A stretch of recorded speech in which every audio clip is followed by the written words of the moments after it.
Salamu nzito sana ifikie hao majirani wenye walipigia Geoffrey Mosiria akuje rescue huyu mtoto mdogo. Huyu mzee umri 60 years, wenye wanamjua wanasema he's 60 years old but ID yake inasoma 45 years. Anaishi na mtoto mdogo wa miaka 14. Alimuoa akiwa na miaka 12. Si kumuoa basi, wacha tuite kumchukua. Alimchukua mtoto akiwa na 12 years, akatengeneza birth certificate ya uongo akijifanya yeye ni baba yake. Birth certificate inasema msichana ni huyu mzee ni baba ya huyu mtoto. Ndio sasa asijulikane. Anakaa na mtoto mdogo kwa nyumba 2 years. Alimuoa akiwa 12 years, sasa mtoto wako 14. The worst part, mzee akona kichwa ngumu, kiburi imejaa, anasimama hapo akisema nyinyi shida yenu ni nini? Dini inaruhusu. Dini gani mzee? Dini gani inakuruhusu uoe mtoto mdogo umweke kwa nyumba umtese umuumize? Dini gani hiyo? Kwa nini mnaekelea dini ya Kiislamu? Mnaonyesha watu sisi ni wanyama, Waislamu ni wanyama. Why?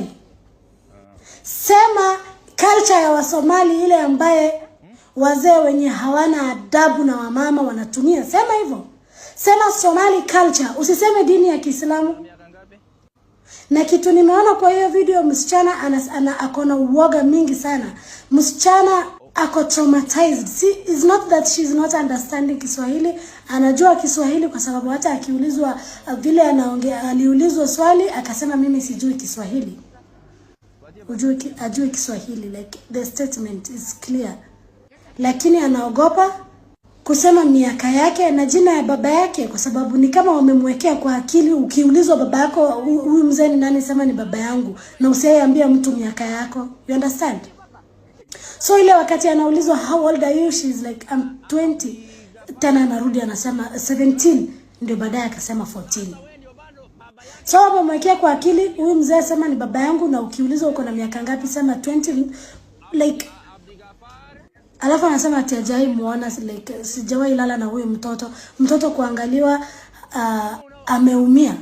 Wacha hata kuumia huko chini, wanasema hata mdomo yake yote iko na infection, like mdomo inatoa damu, mtoto ameumia hadi mdomo. Akiulizwa shida ni nini anasema mzee used to like hiyo kwa mdomo. Yes,